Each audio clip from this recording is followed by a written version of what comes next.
This week, Christians around the world celebrate All Souls and All Saints. In a world that fears, cheapens, and desecrates death, the church invites God's people to linger at the grave in grief, remembrance, gratitude, and hope. In a world that mistreats and abuses countless men, women, and children, the church affirms the value of every single soul, every single life. In a world that privileges the individual, the church honors the deep interconnectedness of God's family across time, culture, history, and eternity. It is true, in the midst of life, we are in death. But All Souls and All Saints reminds us of a deeper truth. In the midst of death, we are promised life. Our gospel reading for All Saints Sunday, the story of the raising of Lazarus, is one of the most dramatic and difficult in Scripture. And I'll confess, at the outset, I don't understand it. Don't understand why Jesus dawdles when he first received word of Lazarus' illness. Don't understand why he tells his disciples that Lazarus is asleep rather than dead. I don't understand why he chooses to bring Lazarus back at all. Does a man who's been dead for 4 days even want to come back? And I definitely don't understand why Lazarus virtually disappears from the gospel narrative once his grave clothes fall off. Why is he never heard from again?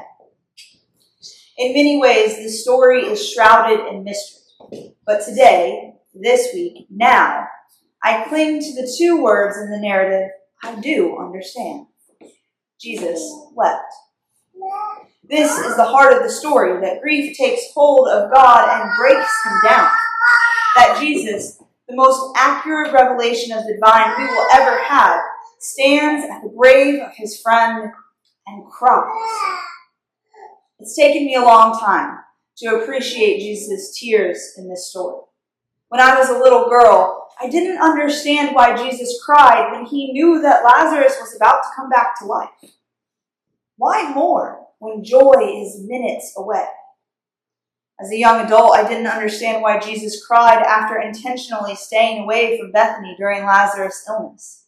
Like some of the onlookers in the story, I responded to Jesus' grief with cynicism and contempt. Could not he who opened the eyes of the blind have kept this man from dying? Over time, though, I've come to cherish Jesus' tears. Perhaps even more than I cherish the miracle that follows it. When Jesus weeps, he legitimizes human grief.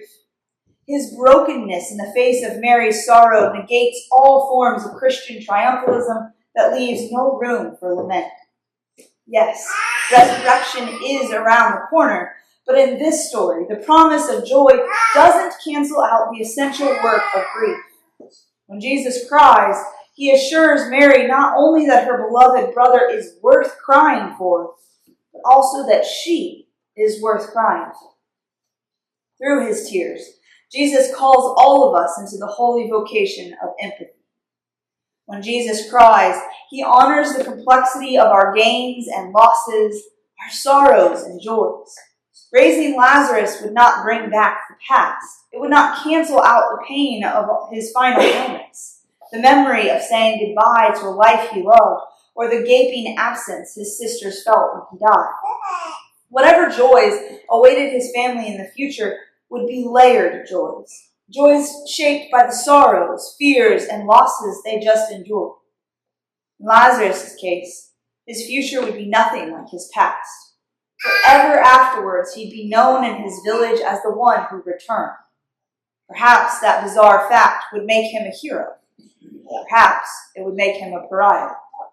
Whatever the case, Jesus' tears honor the reality of human change. He grieves because things will never be the same again. When Jesus cries, he honors the nuances of faith. At no point does he expect piety to be disembodied or sanitized. He recognizes that all expressions of belief and trust come with emotional baggage. Martha expresses deep resentment and anger at Jesus' delay, and in the next breath voices her trust in his power. Mary blames Jesus for Lazarus' death, but she does so on her knees, in a posture of belief and submission.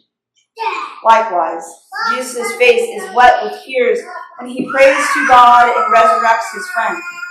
This is what real faith looks like. It embraces rather than vilifies the full spectrum of human psychology. When Jesus weeps, he acknowledges his own mortality. In John's Gospel, the raising of Lazarus is the precipitating event that leads to Jesus' own arrest and crucifixion. When word spreads about the miracle in Bethany, the authorities decide that enough is enough. Jesus must be stopped. So essentially, Jesus trades his life for his friends. Given this fact, I imagine that Jesus' tears are an expression of grief over his own pending death. He knows that the end is imminent. He knows that his time with his friends is almost over. He knows that it's nearly time to say goodbye to the lakes, and skies, and hills, and stars he loves. In crying, he asserts powerfully that it is okay to yearn for life. It's okay to feel a sense of wrongness and injustice in the face of death. It is okay to mourn the loss of vitality, of intimacy, of longevity. It's okay to love and cherish the gift of life here and now. And finally, when Jesus weeps, he shows us that sorrow is a powerful catalyst for change. In the story of Lazarus, it is shared lament that leads to transformation. It's because Jesus experiences the devastation of death that he recognizes the immediate need to restore life. It is his shattering that leads to resurrection. Perhaps Jesus' tears can provoke us in similar ways. What breaks our hearts? What splits us open in sorrow? What enrages us to the point of breakdown? Can we mobilize into those very spaces? Can we work for transformation in our places of devastation? Can our sorrow lead us to justice? Tears are such an interesting thing when you think about them. Tears can represent sorrow, I just spoke about. But tears can also represent joy, depression, pain, and anxiety. Tears can mean so many things. Today, we at St. John's kick off our stewardship campaign. This is a time when we reflect on what St. John's has given us and what in return we can give to St. John's. This year, the vestry and I decided that the theme would be My Why. What is your why for giving to St. John's? What is your why for coming to St. John's? What is your why for being an Episcopalian? What is your why for believing at all? What is your why for giving to St. John's? When I think about these questions, those tears I was talking about earlier start to well up, mainly tears of joy. My why for being at St. John's is simple and not so simple all at the same time. Simple answer, God called me to be here. Not so simple answer. Some of you might remember I actually visited before I came here to serve. Father Don was here. And while in the pews, I felt a distinct calling to participate in the life here. A call to get to know each and every one of you. A call and opportunity to live out my full capacity as a priest.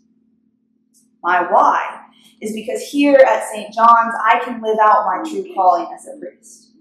My why is laced with tears of joy and sorrow, with happiness and pain, all embraced by Jesus this week in our readings. Over the next few weeks, people will be sharing their whys, and I encourage you to think about yours as well. Tears or no tears, Jesus will be with us. This week, as we gather to honor all souls and all saints, as we take time to remember, to mourn, and to celebrate those who have gone before us, I hope that Jesus' tears can be our guide. I hope that his honest expression of sorrow will give us the permission, the company, and the impetus we need not only to do the work of grief and healing, but to move with powerful compassion into a world that sorely needs our empathy and our love. Yes, we are in debt, but we serve a God who calls us to life. Our journey is not to the grave, but through it. The Lord who weeps is also the Lord who resurrects.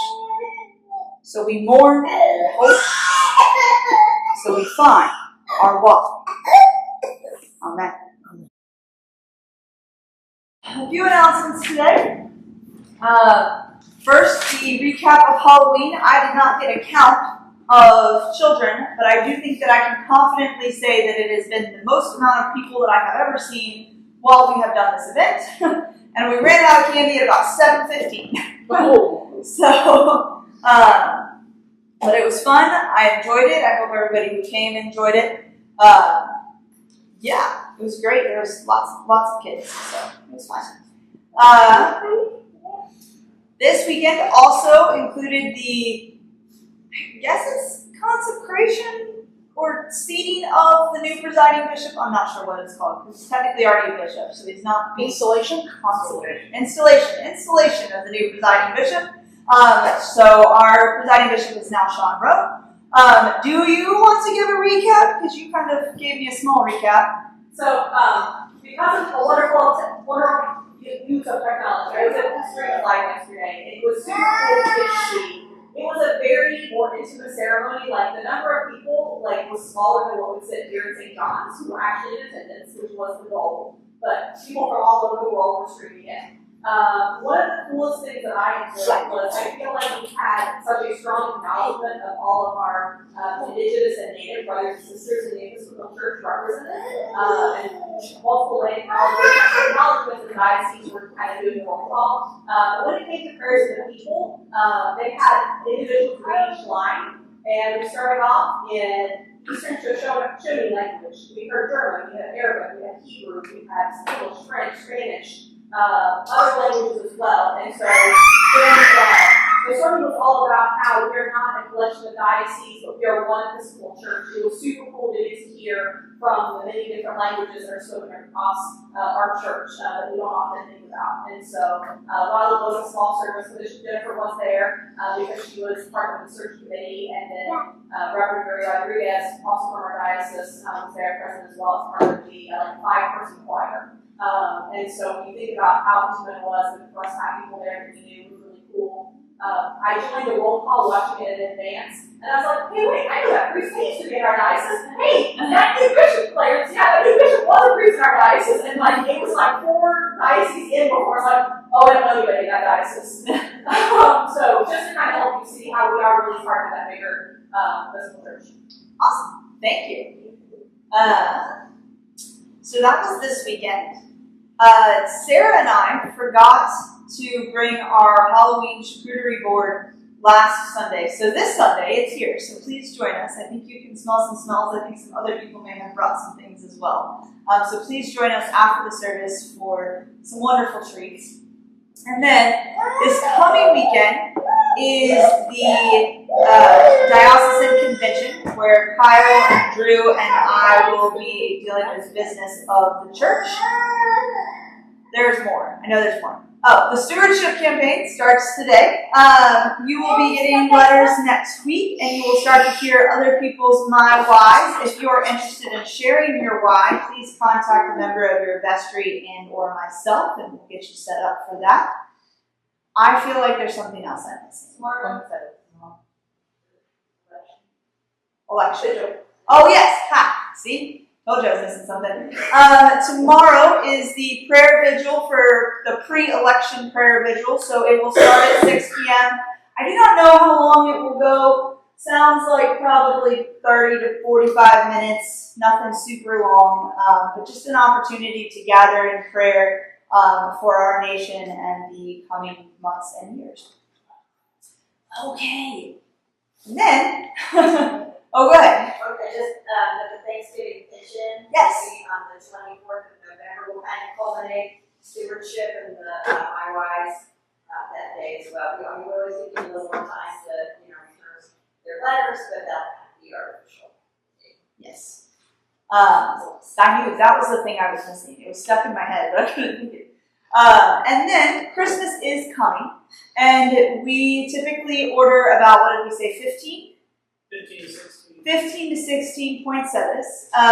This year, we do have somebody who is fundraising for a dance competition who is selling poinsettias, and it would be lovely to be able to buy from her. But in order to do that, we have to have people who want to sponsor said poinsettias.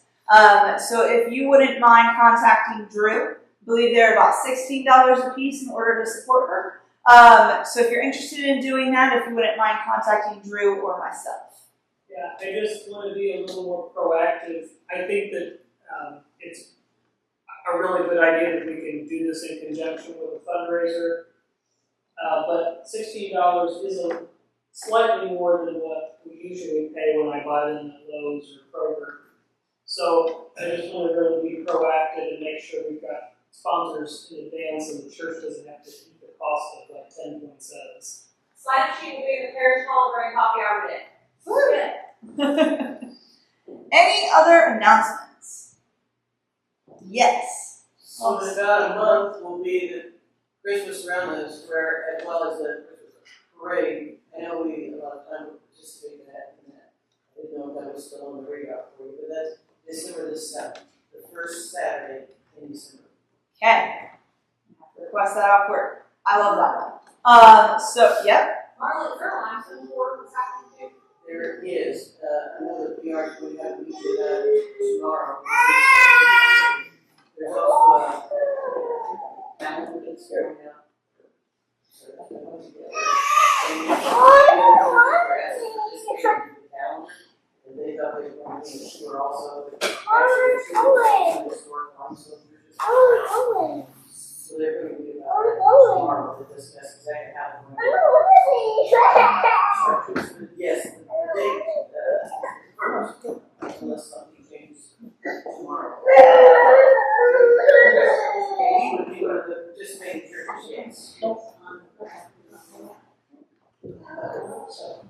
First Sunday to Sunday. And that would be the, like, stained glass limestone tour. Yes. Okay. Just like it was last year, I know you participated in it before. Yeah. Awesome. Alrighty, any other announcements? A lot coming up. Any birthdays or anniversaries? Wow, okay. Walk in love as Christ loved us and gave himself an offering and sacrifice to God.